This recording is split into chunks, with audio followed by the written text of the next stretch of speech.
Welcome back to another episode of Mind and Markets, episode 2, Controlling Emotions in Trading. The agenda for today is going to be the introduction, the common emotional traps, strategies to control emotions, building emotional discipline, and just the closing thoughts.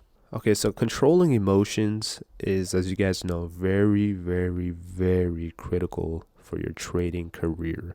Emotional decisions can cloud judgment and lead to poor trades. How many times have you took a trade because you felt like it's going to go your way, not because you backtested a strategy and your setup was there? Okay, for beginners and intermediate traders, understanding the concept is essential to developing a disciplined trading strategy. Your trading strategy is not all about if the supply and demand zones are laid out correctly or your ICT fair value gaps are aligned properly. Your strategy is your mindset and your discipline too. A little tip is plan your trade and trade your plan. I want you guys to plan out your trade, and when you trade it, trade your plan. How many times have you thought about a plan, and when you took the actual trade, you did the complete opposite? Common emotional traps. There are 4 main emotional traps, which is fear, greed, frustrations, and overconfidence. Fear. Fear can lead to hesitation in making trades, causing missed opportunities. It often results in selling at a loss, which is driven by panic. Fear is the factor of most of your losses. You got out before it hit your stop loss, or you didn't take a setup when it was there, and you took a setup that wasn't there, aka FOMO. And then from fear, it goes to greed, because it's kind of the same concept, but in opposite emotions. Greed may push traders to take excessive risks, chasing after big profits. This can lead to overtrading and significant financial losses.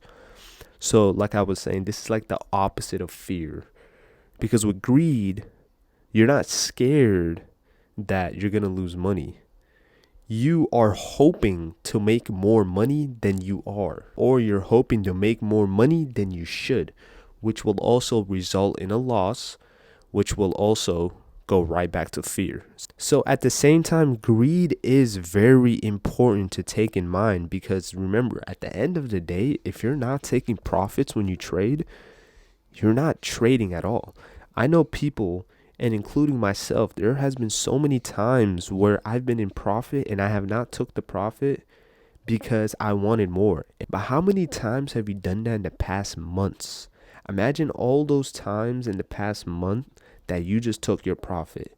And from greed, it goes to frustration. Frustration arises from unsuccessful trades and can result in revenge trading, leading to impulsive decisions and further losses.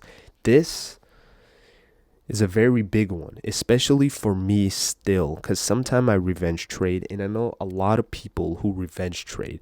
And I promise you, revenge trading is the fastest and biggest way to blow up your account. You have to control your emotions, because your emotions, once they start to take over your trading, you are not trading anymore. You are just simply gambling.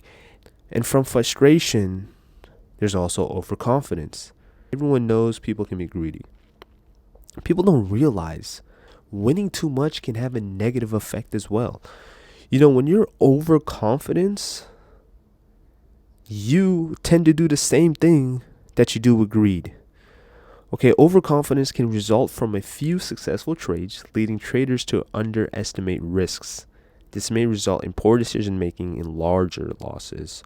So you can have a big win of $1,000, but say you take a next trade and you lost, but you thought that it was going to work because now you have confidence.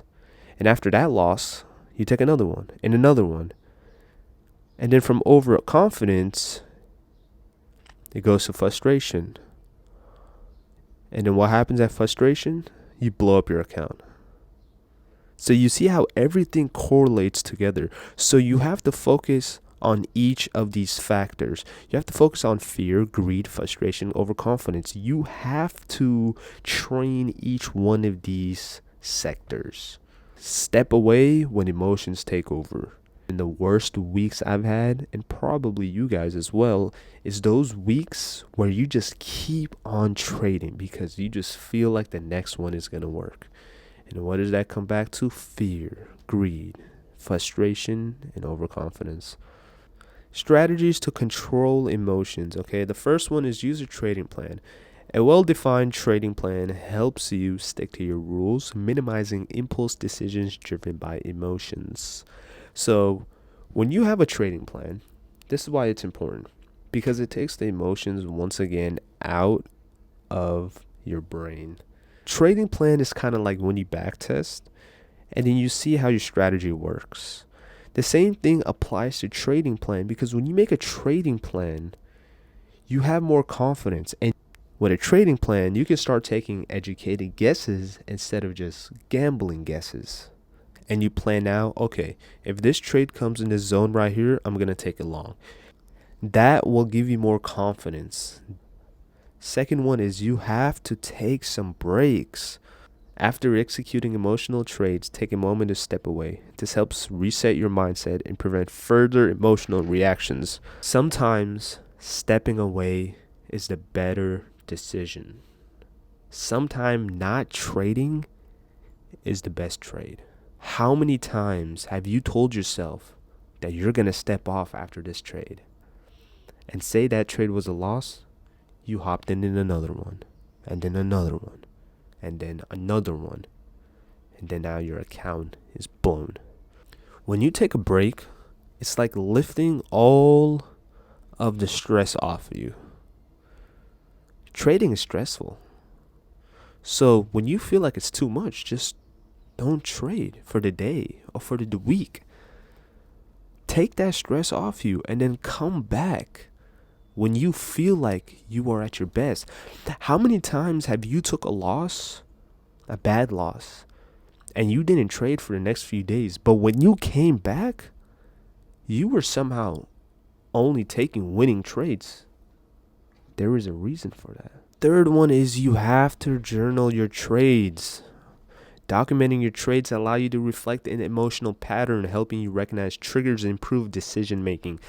Now, when I say journal your trades, I don't mean write down your where you got in and where you got out, because to be honest with you, that does absolutely nothing. What works is when you are in a trade and you're scared or fearful, write it down. And I want you to look back at the end of the day. I want you to read it out. And you're going to be kind of surprised.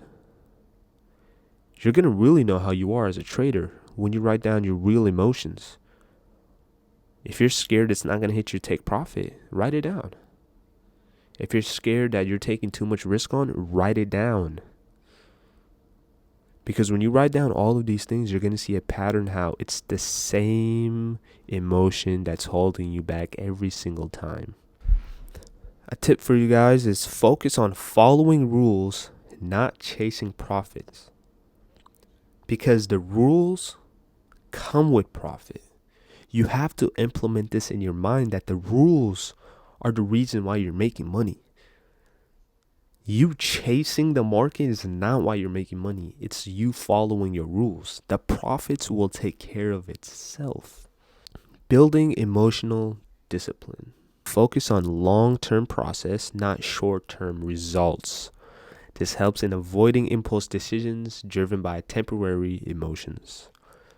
So, if you're in this for the long term, why are you making decisions on the short term? I want you to look in the future for the next 3-6 months.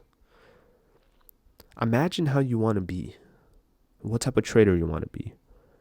What type of rules does that trader follow? What type of routine does that trader follow? And focus on that instead of focusing on, am I making money today? Practice mindfulness or meditation to stay calm. Regular mindfulness exercises can help you manage stress and maintain focus during trading. Now, when I say meditation, like I was saying in the last video, I don't mean sit down like how I have in a picture and just hum. Meditation can be go on TikTok or go on YouTube or to listen to music. You have to stay calm or take your mind off. You have to accept that losses are a part of trading. Everyone hates losses, but the more you accept losses, the more you treat trading like it's a numbers game, the easier trading gets. You have to accept the right losses. Do not accept losses that you gambled with. Hate that loss. Be mad at that loss. The only loss you can accept is the one you followed all the rules, but it just didn't work out. Plus tip, treat every trade as a lesson. So every single trade you take, treat it as a lesson. Write it down. It can be anything. Oh, I learned why sticking to my plan works. And the next trade, say it's a winner. Oh, I learned why keeping my take profit in the same area works. Say another trade, it was a loss. Oh, I realized why me chasing this trade didn't work out. Every trade is a lesson. And imagine you take 100 trades. That's 100 lessons. Remember, you are a human. Emotions can't be eliminated, but can be managed. In trading, it's crucial to recognize that while we cannot completely get rid of ourselves or our emotions, we can learn to control them. Developing emotional discipline is a gradual process that requires patience and practice. As you continue to trade, focus on managing your emotional responses rather than allowing them to dictate your decisions. So remember, your emotions can't just disappear. So when they're there, just manage it. For example, say your take profit was at 500 and it's coming near that take profit, and then you move it up to 520. That is your greed kicking in.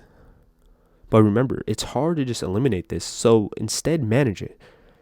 If it's hard for you to move it right back down to 500 because you feel like it's going to go to 520, just move it down to 510. See, now you're managing it. You're not completely letting it dictate your decision, but now you're managing. Now you're bringing it lower. With time, you will find that your ability to handle emotions improve, which once again leads to better trading outcomes. This will take time. You have to train. I want you to start controlling your mind. Start controlling your emotions. Be obsessed with controlling your emotions as much as you are obsessed with finding the best fair value gap or the best supply and demand zone. And that is done for episode 2. Go ahead and click that subscribe button and let's grow a big community. Let's try to help each other, not only in trading, but just in life in general. If you guys want to stay tuned and follow along with this journey, go ahead and click that subscribe button, and I'll catch you on the next episode. I'm out.